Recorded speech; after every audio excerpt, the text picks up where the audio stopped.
Company Publishers, Dune Street, New York. So we are going to study History of Rasselas. These are the contents of the book Life of Samuel Johnson by Lesslie Stephen. Childhood and early life, literary career, Johnson and his friends, the closing years of Johnson's life. Johnson's writings, History of Rasselas, Prince of Abyssinia. This is actually a very significant book and we are fortunate enough to read it. So now I am reading Life of Samuel Johnson. If you listen it carefully, this is going to be very meaningful and significant for you. And there are many facts which will come to know. Chapter 1, Childhood and Early Life.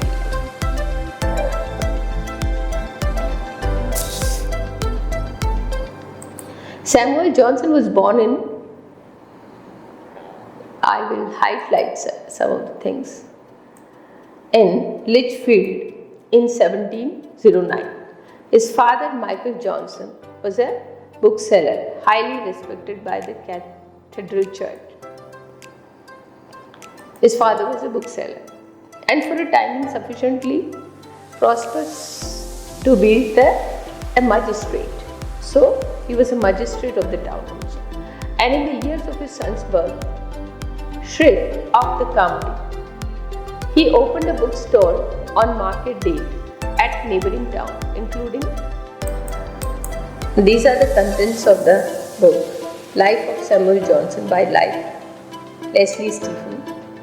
Childhood and early life, literary career, Johnson and his friends, the closing years of Johnson's life. Johnson's writings, History of Rasselas, Prince of Abyssinia. This is actually a very significant book and we are fortunate enough to read it. So now I am reading Life of Samuel Johnson. If you listen it carefully, this is going to be very meaningful and significant for you. And there are many facts which we will come to know. Chapter 1, Childhood and Early Life.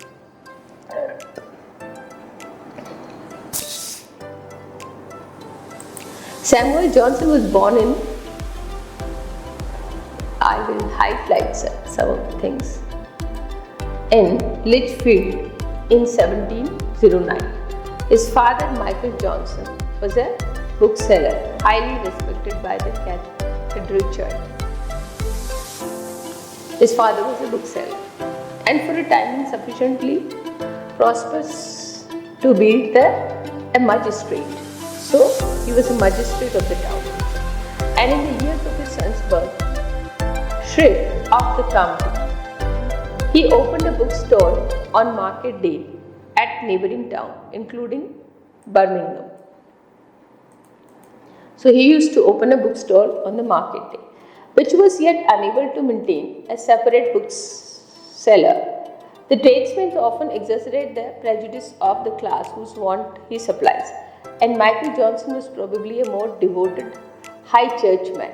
And Michael Johnson was probably a more devoted high churchman and Tory, and then many of the cathedral clergy themselves. He reconciled himself to the difficulty of taking the oath against the exiled dynasty.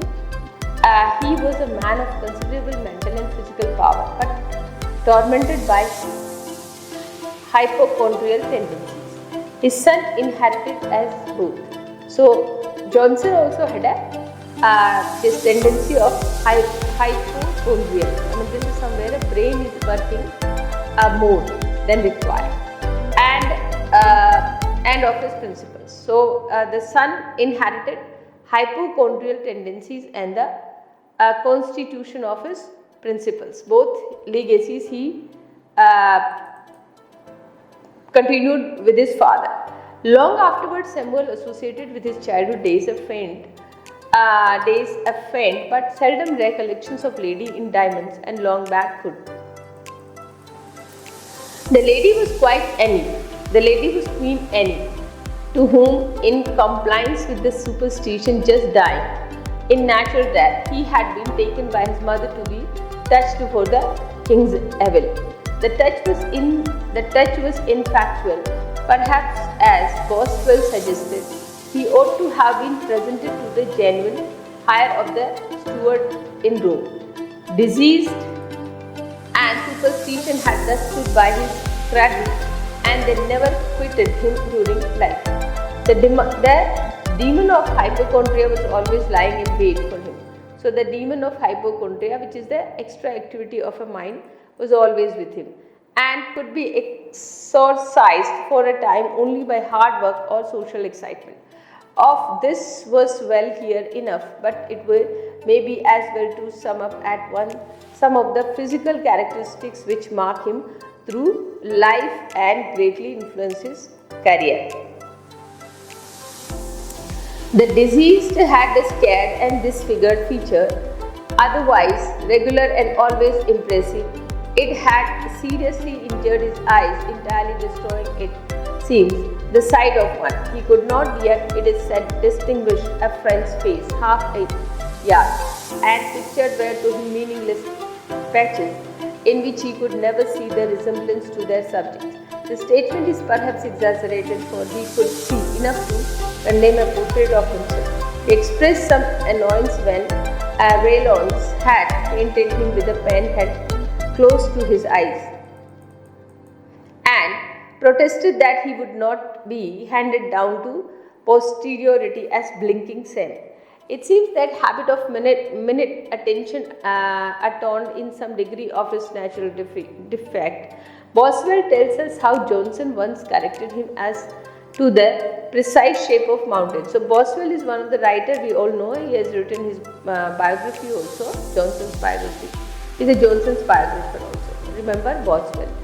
And Mrs. Tharrell says that he was a close and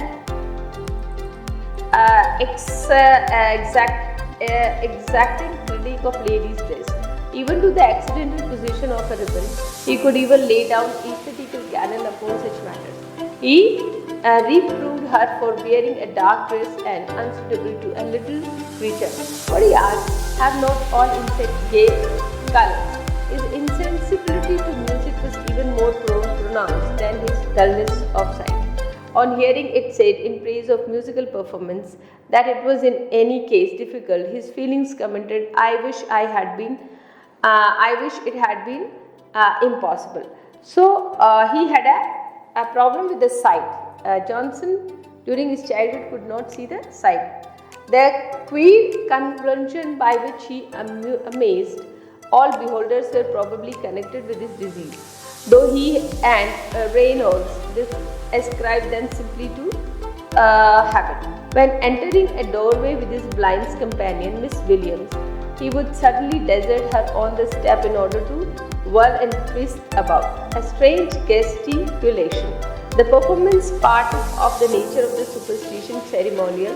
He would stop in a street or middle of a room to go through it correctly. Once he collected a laughing mob in Twickenham Meadows by his antics, his hands imitating the motions of jockey riding at full speed and his feet twisting in out to make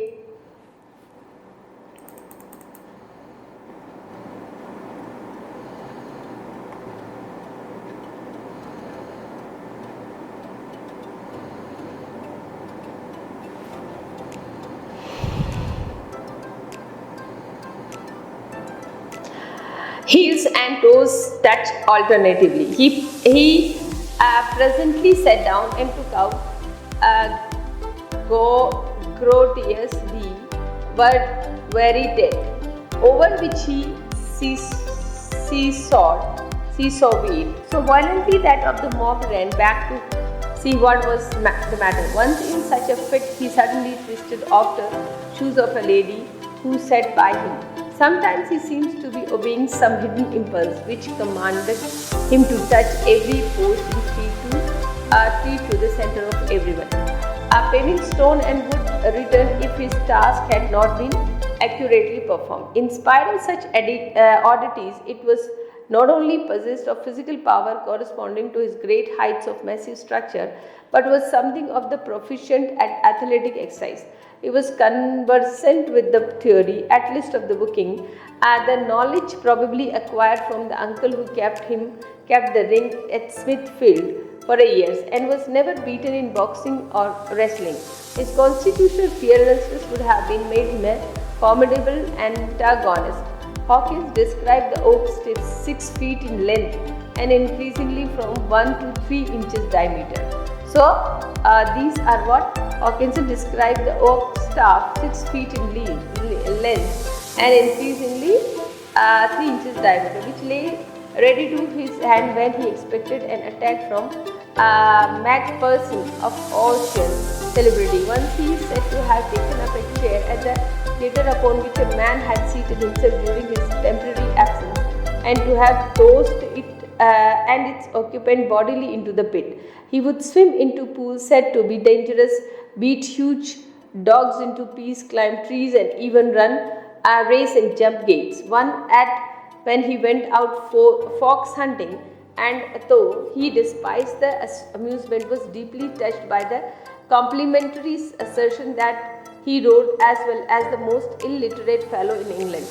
Perhaps the most whimsical of his performance was when, in his 55th year, he went to the top of High Hill with his friends Langton.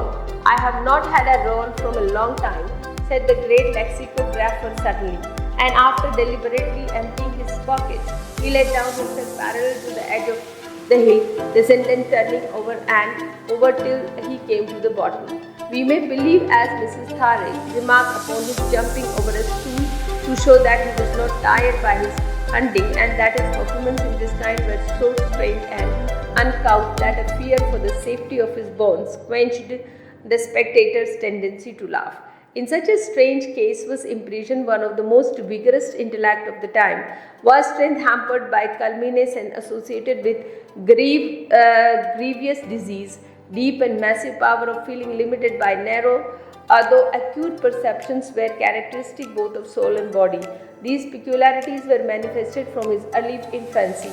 Miss Seward, a typical specimen of the provincial, attempted to trace them in an epithet which he was said to have written at the age of 3.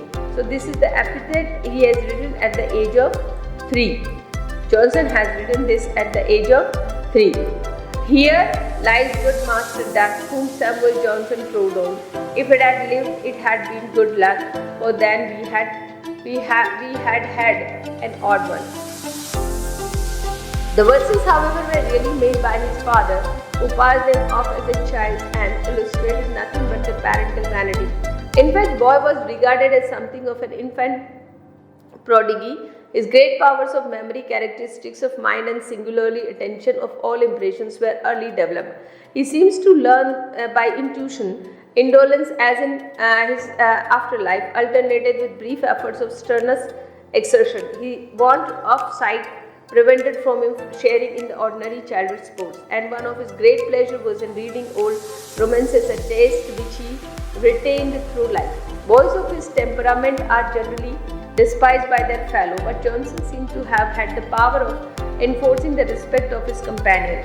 3 of the lads used to come for him in the morning and carry him in trump in school, seated upon the shoulders of one and supported on the each side by his companions. After learning to read at the Dam School, you remember the name of the school, Dam School, and from a certain Tom Brown, of whom it is only recorded that he published a spelling book and dedicated it to the university. So he published a spelling book and dedicated it to the university.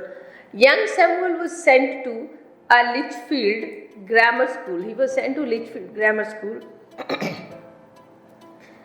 and was afterwards for a short time apparently in the character of pupil teacher at the school of the Stourbridge, Westminster. A good deal of Latin was whipped into him, and though he complained of the excessive severity of 2 of his teachers, he was always a believer in the virtue of the rod. A child, he said, who is flogged gets his task, and there's an end on, whereas by exciting emulation and comparison of the superiority, you lay the foundation of the lasting mischief. You make brothers and sisters hate each other. In practice, indeed, this stern disciplinarian seemed to have been specially indulgent to children.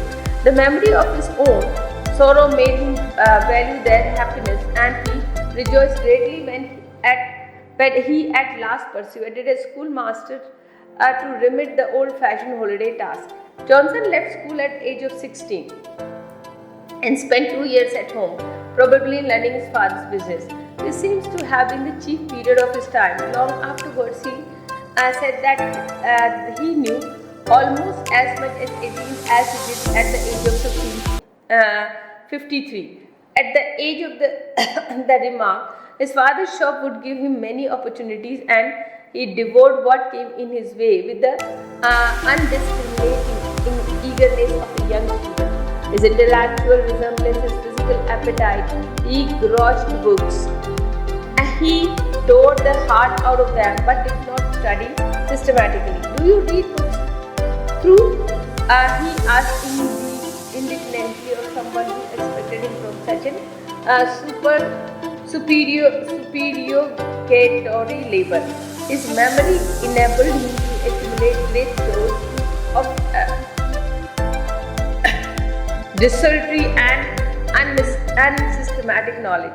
Somehow he became a fine Latin scholar, though never first rated as a Grecian. The direction of his studies was partly determined by the discovery of a folio of Petrarch lying on a shelf where he was looking for apples, and one of his earliest literary plans never carried out. He was indigenous of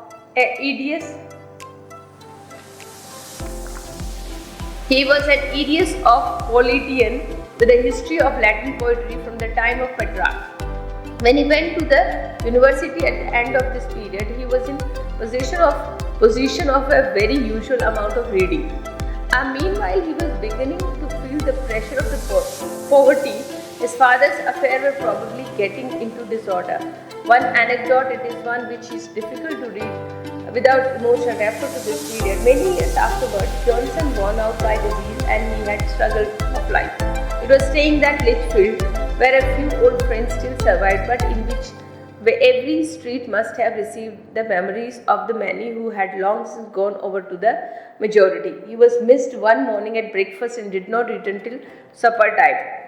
When he told how his time had been passed, on that day 50 years before, his father, confined by illness, had begged him to take his place to sell book at a stall at Atosta.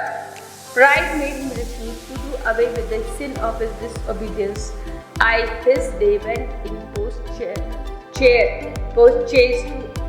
to Atosta, and going into the market at the time of high business, uncovered many had and stood with it bare hour before the stall which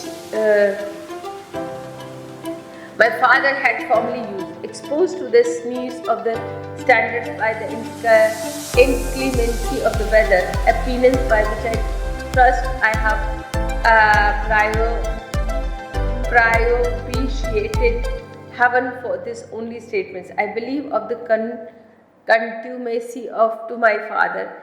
If the anecdotes illustrate the touch of superstition in Johnson's mind, it reveals to that sacred depth of tenderness which enabled his character. No repentance can ever wipe out the past or make it as it has not been, but the remorse of the fine character may be transmuted into.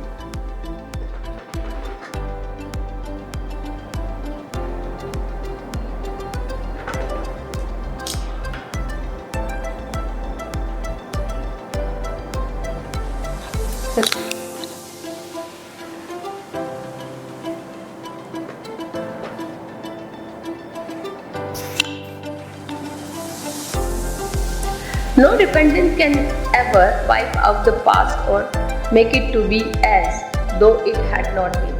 But the remorse of a fine character may be transmuted into a permanent source of nobler view of life and the world.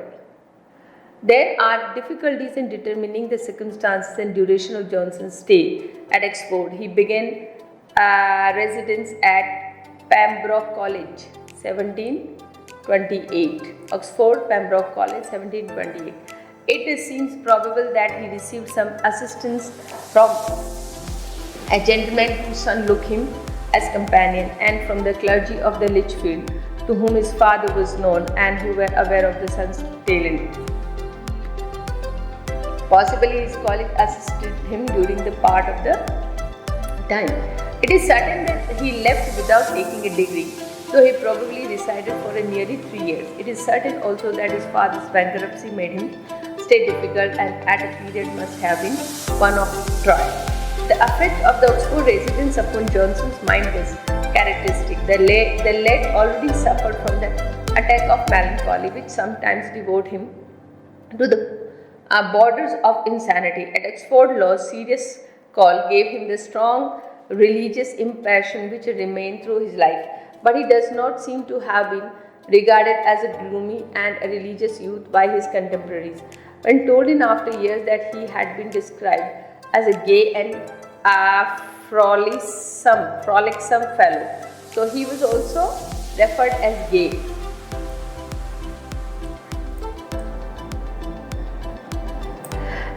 A frolicsome fellow, he replied, "Ah, sir, I was made and violent. It was bitterness which they mistook for frolic. I was miserably poor, and I thought to fight my way by my literature and my wit. So I disregarded all power and all authority. Though a hearty supporter of authority principles, Johnson was distinguished through life by the strongest spirit of the personal independence and self-respect." So we can actually define him in 2 words: personal independence and self-respect. He is a man of self-respect and personal independence. He had too the sound of crime, deplorable by the respectable biographer Hawkins, his biographer actually, that the scholar's life, like the Christian, leveled all distinction of rank. When an officious benefactor put a pair of new shoes at his door, he threw them away with the indignation. He seems to have treated his tutors with the contempt which Boswell politically attributed to great fortitude of mind. But Johnson himself set down the stark insensibility. The life of poor student is not one may fear, even yet exempt from the bitterness, and in those days the position was far more servile than at present. The servitors and the czars has much to bear with rich companion, a proud melancholy lad, conscious of great power, and had to meet with hard rebuffs, and tried to meet them by returning scorn for scorns.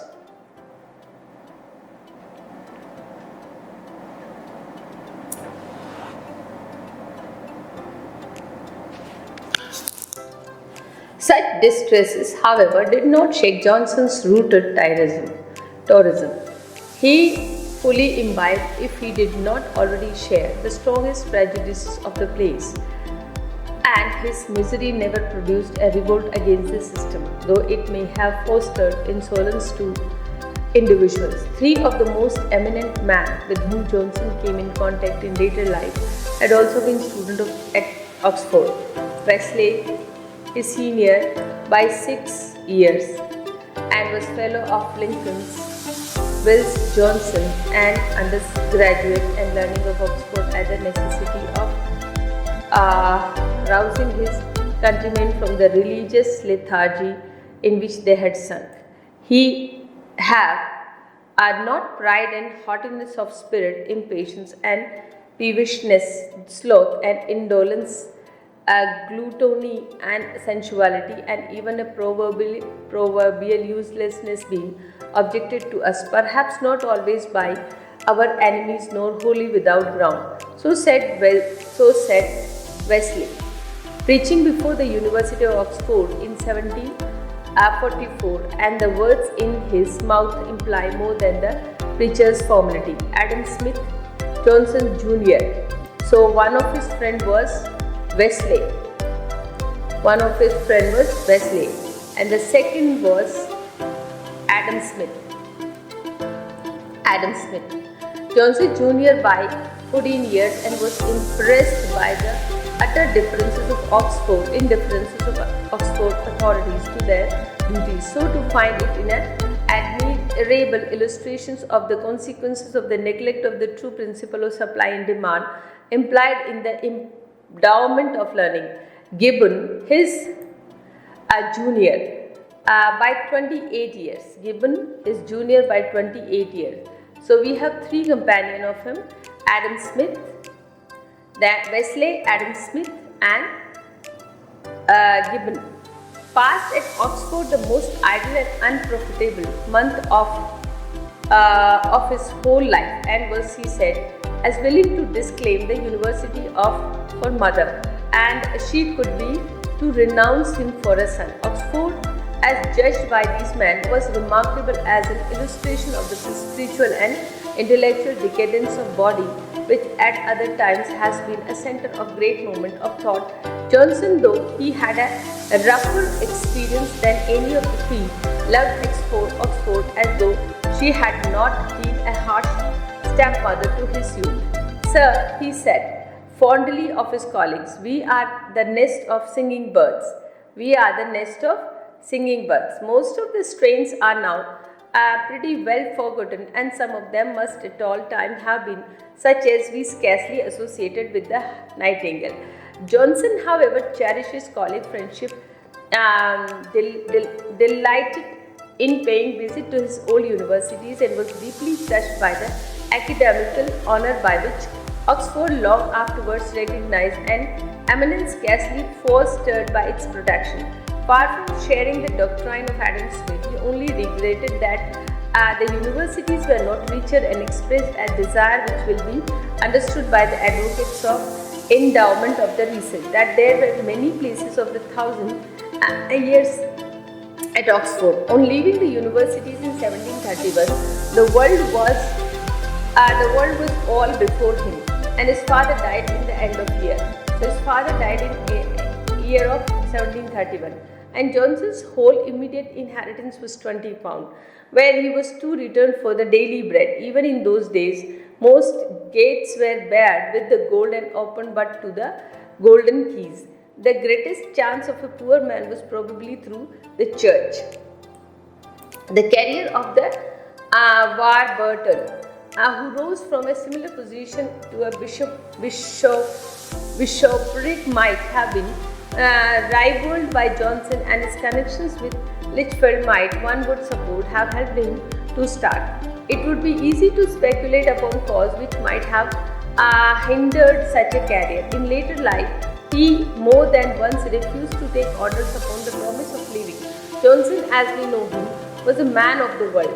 Though a religious man of the world, he represents a secular rather than the celestial type. So far as his mode of teaching goes, is rather a discipline of Socrates than of St. Paul or Wesley. According to him, tavern chair and was the throne of the human facility, supplied a better arena than the pulpit of the utterance of his message to mankind. And though his external circumstances doubtless determined his method, there was much in his character which made it congenial. Johnson's religious emotions were much as make habitual rivers almost a sanitary necessity. They were deeply colored by his constitutional melancholy. Fears of death and hell were prominent in his personal creed. To trade upon his feeling like a charlatan would have been abhorrent to his masculine character, and to give them full and frequent utterance like a genuine teacher of mankind would have been to the imperial his sanity. If he had gone through the excitement of the Methodist conversion, he would probably have ended his days in a madhouse. It is pretty clear that the great problem of the self-support had been very inadequately solved. Having no money and no prospects, Johnson naturally married. The attraction of the lady were not very manifest to other than her husband. She was the widow of a Birmingham marquis named of Potter. At the age of time, 1735, or the second marriage was 46. The bridegroom being not quite 26. The biographers, I was not fixed upon Johnson until after his wife's death, and We have little in the way of the authentic descriptions of her person and character. Garrick, who had known her, said that she was very fat, with cheeks colored both by paint and cordial, flimsy and fantastic in dress and affected in her manners. She is said to have treated her husband with some contempt and adopting the airs of an antiquated beauty.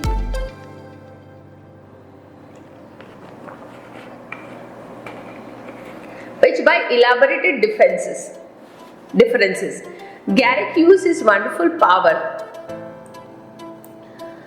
of mimicry to make fun of the uncouth caresses of the husband and the courtly bucklers used to provoke the smiles of an audience by repeating Johnson's assertion that it was a love match on both sides. One incident of the wedding day was ominous as the newly married couple walked back from church. Mrs. Johnson showed her spirit by reproaching her husband for riding too fast and then for lagging behind. Resolved not to be made the slave of caprice, he pushed on briskly till he was fairly out of the sight. When she joined him, as he, of course, took care that she should soon do, she was in tears. Mrs. Johnson apparently knew how to regain supremacy, but at any rate, Johnson loved her devotedly during life and clung to her memory during a widowhood of more than 30 years as fondly as if they had been the most patterned hero and heroine of romantic fiction.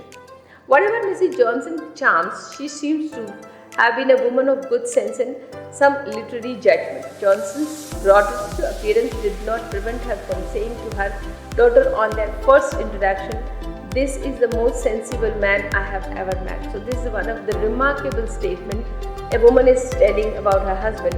This is the most sensible man I have ever met. And that's what Mrs. Johnson is telling to her daughter about Mr. Johnson.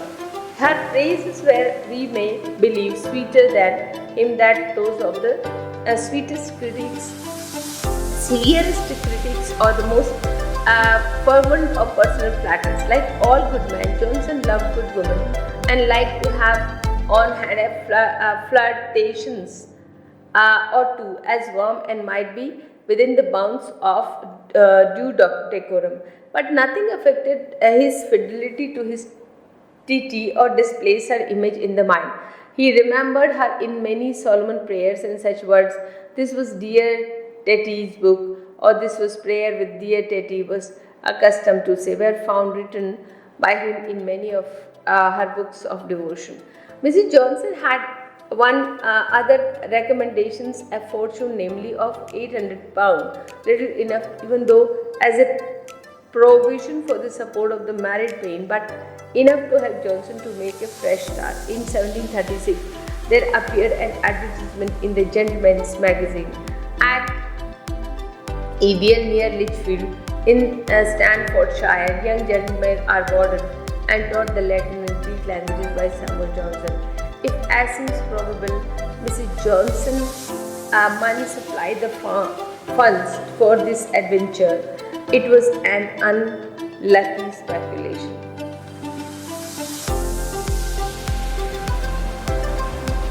Johnson was not fitted to be pedagogue. Success in that profession implies skill in management of pupil, but perhaps still more dedicatedly in the management of the parents. Johnson had little qualification in either way. As a teacher, he would probably have been alternatively despotic and overindulged, and on the other hand, single glance at the rough dominions Samson would be enough to frighten the ordinary parent off with his premises. Very few people came and they seemed to have profited little. If a story as told of two of his people referred to this time, after some months of instructions in English history, he asked them who had destroyed the monasteries. One of them gave no answer. The other replied, Jesus Christ. Johnson, however, could boast of one eminent people in the David Garrick, though by Garrick's account his master was a little severe, except as according as excellent mark for his early powers of ridicule. school or academy failed after a year and a half.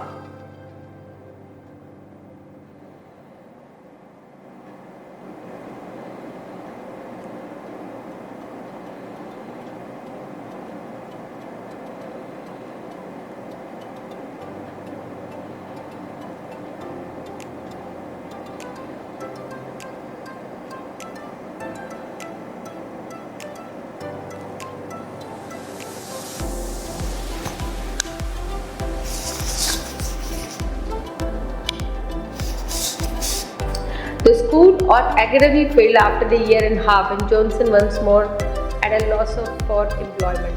Resolved to try the great experiment made so often unsuccessful. So before this, if you just see this paragraph, here is talking about he started a tuition.